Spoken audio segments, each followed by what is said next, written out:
Y pasamos a responder a las preguntas que han llegado, que ustedes nos han hecho llegar a través de WhatsApp y también de YouTube.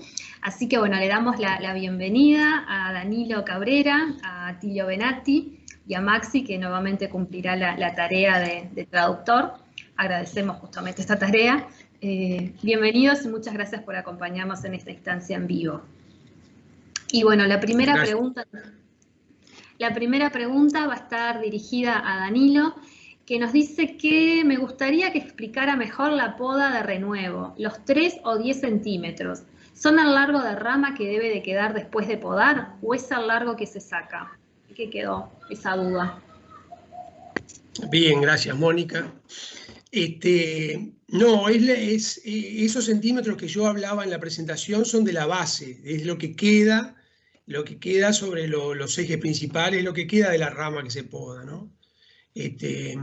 Hacemos un corte corto de 3 centímetros para cuando queremos sacar ramas, solo ramas de renovación, a veces alguna flor viene ahí, pero es más, lo que hemos visto es que es más probable que las flores aparezcan de 6 centímetros en adelante.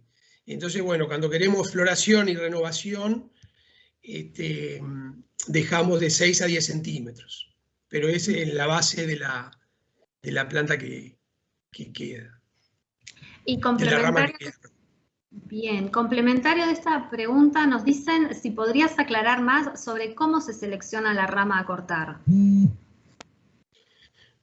Bueno, generalmente dejamos ramas que se abran. Primero tenemos que pensar en un esqueleto de formar como un tipo vaso, que no es tan fácil como en otras especies formar un vaso, pero priorizar 3 o 4 o 5 ramas principales que, bueno, hagámonos en la idea de que forman como un vaso y después a partir de ahí se forma una estructura globosa, ¿no?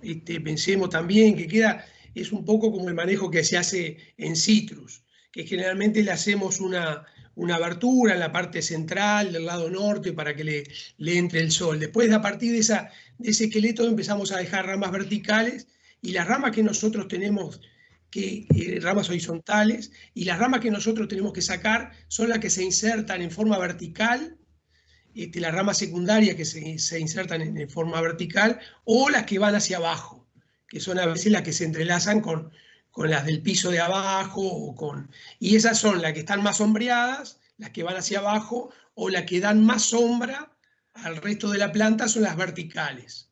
Entonces pensemos siempre en ramas verticales y en ramas que van hacia abajo. El sentido de la vertical, tanto hacia arriba como hacia abajo, prestemos atención en ese tipo de ramas.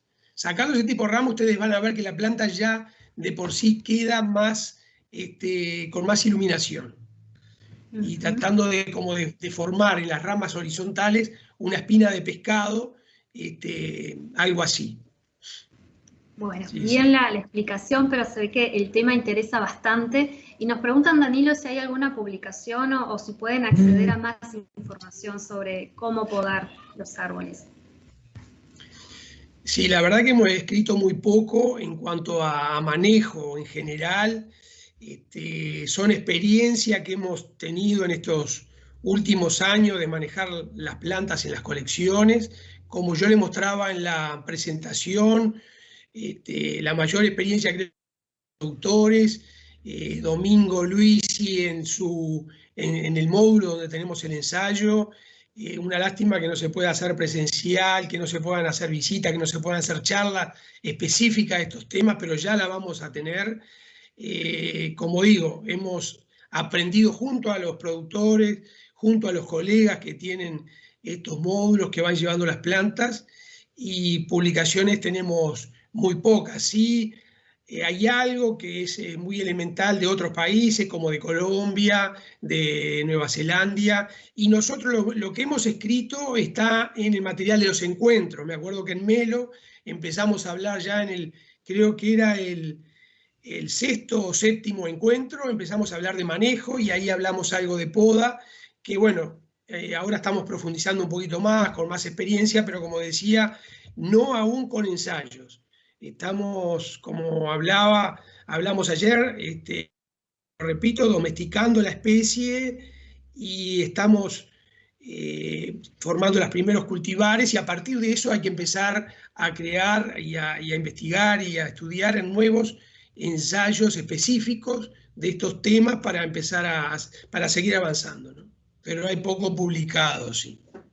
Bien, estoy leyendo, perdón que estoy mirando para otro lado, te hago dos preguntas en una. Una es en qué momento se tiene que hacer la poda, si es antes de la floración, y también si con la poda ayudar a bajar la altura del árbol. Fundamental, muy buenas las dos preguntas.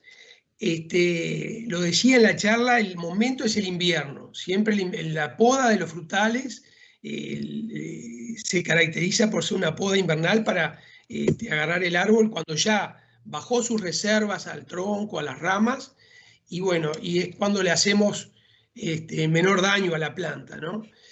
Y en invierno estamos hablando de un junio, de un julio, agosto, y podemos ir hasta principios de septiembre para no pasar tanto frío, pero bueno, ahí estamos bien, en esos meses estamos podando bien. Y la segunda pregunta, Mónica, me decías. Te la junto con otra además. Te hablaban de si con la poda bajar la altura de los árboles, Sí. Y te agrego otra que nos llegó recién, que además te pido que si puedes ser breve en la respuesta, y si también estamos hablando de poda manual o poda a través de la mecanización, y en el caso de utilizar el sistema de mecanización, si eso no lastima al árbol. La poda es una herramienta fundamental para manejar la luz y para manejar esos aspectos de manejo, como es el hecho de poder llegar a cosechar la planta, a cosechar la fruta desde el suelo, si queremos. O si no, determinar la altura que nosotros queramos de acuerdo a las posibilidades nuestras y a lo que queramos. Si queremos ir con la poda, podemos manejar la altura de la planta. Esa es la respuesta a la altura que queramos. Y lo otro, lo de la mecanización, yo lo mostré como para mostrar hasta dónde se puede llegar con lo que es o hasta lo que estamos llegando en fruticultura moderna, o se está llegando en otros países, como puede ser Nueva Zelanda, que ya está usando la mecanización en guayabo del país. Pero no es porque nosotros la recomendemos, porque todavía, como les decía, nos falta trabajar con poda manual en investigación, más nos falta todavía con poda mecanizada. Pero es algo que ya un productor, un poco porque ya se le habían juntado mucho las plantas, un poco porque él ve los beneficios que tiene esta poda mecánica, ya lo aplicó. Y es un productor del grupo, es un productor que ustedes escucharon ayer, es Ricardo Masculiate, que como productor de frutos tradicionales tiene una vasta experiencia, y ni que hablar que es uno de los que tiene más experiencia en producción de guayabo. Así que bueno, daños a la planta no le hace, y es una herramienta que pienso que en el mediano plazo vamos a estar utilizando hasta en guayabo del país. Bueno, muchas gracias, Danilo. Hay algunas otras consultas, pero bueno, vamos a ver la forma de responderlas. Para continuar con el siguiente expositor, orador, Atilio Benatti, a quien también tenemos algunas consultas, y así cada uno responde un poquito. Y Atilio, la pregunta que nos hacen es, ¿qué tipo de hongo micorriza el arazá y cómo lo obtienen? Aquí le preguntan qué tipo de fungo que tem a micorriza e como se obtém ele. Bom, obrigado pela pergunta. Bom, a gente não identificou especificamente os fungos micorrízicos, né? A gente fez a quantificação apenas e mediu, obviamente, a sua influência sobre a absorção de fósforo do araçazeiro, né? Mas a gente não sabe dizer especificamente aí a espécie de fungo. Os fungos eram nativos, né? Os fungos presentes no solo que a gente implantou o pomar, no argissolo, né? Um local onde corre espontaneamente essa frutífera. Então, são fungos nativos e que têm uma capacidade aí de estar se associando com a planta, naturalmente. ¿La colonización con micorrizas fue en base a una población natural o se hizo inoculación? O Achilio, pregunta un poco, tú ya respondió porque era de una población nativa de fungo, más pregunta si esos fungos son nativos ou incorporados. Não, eles são fungos nativos. A gente não fez inoculação. Bien. ¿Y cómo se comportan con respecto al nitrógeno las plantas de Araçá? Si tiene algún trabajo referido a nitrógeno u otros nutrientes.